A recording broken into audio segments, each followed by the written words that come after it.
Nous allons passer à une page basket où les rencontres en Euroleague, eh bien oui, elles continuent de s'enchaîner. Et on va revenir aussi sur la 13e journée de championnat qui s'est conclue avec une rencontre très attendue entre Monaco et Barcelone, à la salle Gaston Médecin de Monaco, et Barcelone qui va très bien entamer cette rencontre. Ce sera 29-34 à la mi-temps. Barcelone qui va même remporter les 3 premiers quart-temps. On aura un dernier quart-temps en faveur de Monaco avec un 18-9.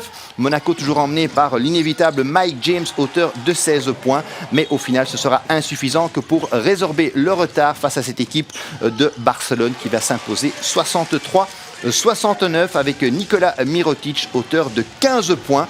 D'ailleurs, ce sera le seul joueur à plus de 10 points et également auteur de 9 rebonds, dont 8 rebonds défensifs.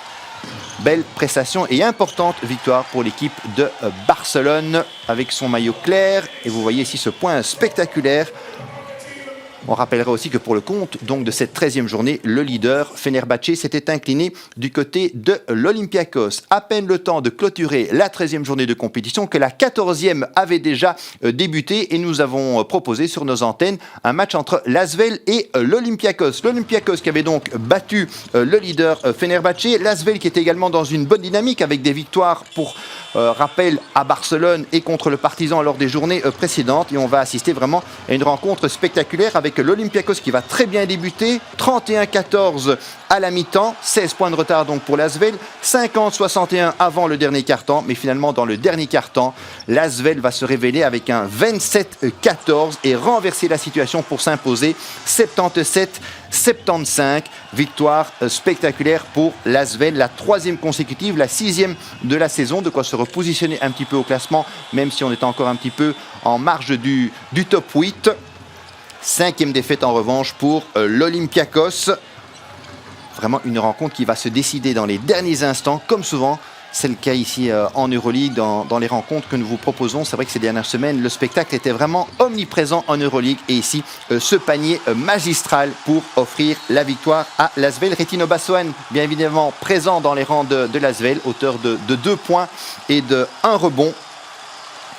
Et donc, l'équipe coachée par le frère de Tony Parker qui s'impose. On peut peut-être justement jeter un coup d'œil aussi sur le classement actuel de l'Euroleague au terme de cette 14e journée de compétition, en précisant que le Fenerbahçe s'est à nouveau incliné pour le compte de cette 14e journée face à Baskonia. Défaite du Real à Zalgiris, victoire de Barcelone contre le Panathinaikos et de Monaco face à l'Alba. Vous voyez que les positions sont pour le moins spectaculairement serré, devrait-on dire. En tout cas, c'est vraiment indécis pour la suite de la compétition. Et on a appris aussi que le Final Four se déroulera en 2023 du côté de Kaunas. On va enchaîner avec le basket Binex League, le championnat transfrontalier belgo-néerlandais. Avec du côté belge, on vous a proposé sur notre antenne un derby wallon entre Liège Basket et le Spirou de Charleroi. Là aussi, on est à la salle Omnisport de Huy avec un match pour le moins équilibré et indécis. Mais finalement, dans le dernier quart-temps, c'est Charleroi qui va faire la différence avec un 14-22 dans le dernier quart-temps pour s'imposer 69-74 dans les rangs de Charleroi. On relèvera les 25 points de Marlon Makwa ou les 19 points de Nathan Kouta. Nathan Kouta également auteur de 14 rebonds, 7 rebonds offensifs, 7 rebonds défensifs. Et donc Charleroi en rouge ici à l'image qui va s'imposer. Pour le compte de cette journée, on relèvera aussi la victoire de Ostende et la victoire de Mons Hainaut.